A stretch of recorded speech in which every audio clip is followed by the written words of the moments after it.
panatay na nag-aswim. Hanggang doon sa dulo. Oo, tingnan natin ito.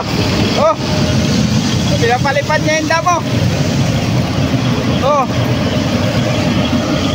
Ayan oh. Oh.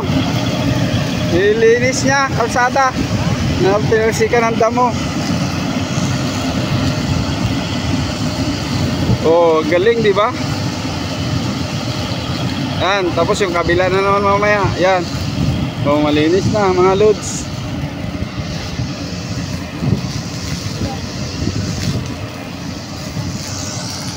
Tuloy-tuloy yan mga idol. Oh. May naiwan pero kunti na lang. Kapal yun yung damo to, no? Ang galing talaga ng sasakyan na to. Yan, ang galing. Oh, di ba? Ito na naman, magkakalat na naman sila. Yan. Oh, yung dalawa nag-aayos pa ng kanilang grass cutter. Yun oh, galing. Tuloy-tuloy yan mga idol.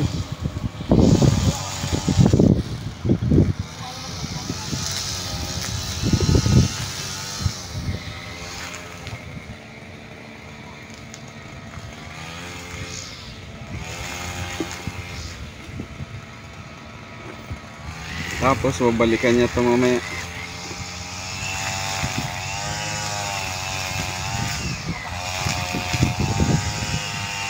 Medyo malayo-layo yung natrasan niya.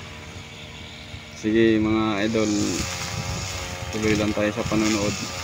Mga lodi, binalikan niya na yung kabila.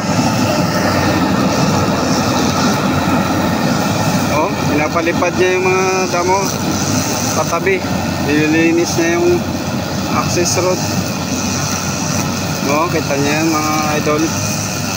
Ayun, yung truck. Nagbubugang hangin sa gilid. Oh, galing, di ba?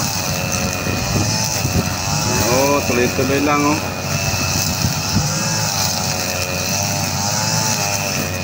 Malayo-layo yung ano niya. Backing siya.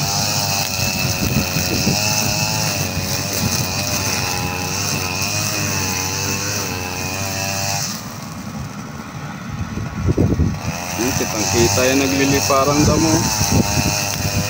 Kapal kasi ng damo kanina dyan, mga idol. Ganyan kapal yung naglilipad. Ganito kakapal ang damo kanina dyan, mga idol. Yan. Medyo dito pa lang yung nag-grass cut eh. Kaya yun, nilinis ng runway sweeper. Ito, nag-grass cut din siya. Yan. Taas diba ng damo? Kasi taas na ng tao. So, maraming salamat sa panonood mga idol.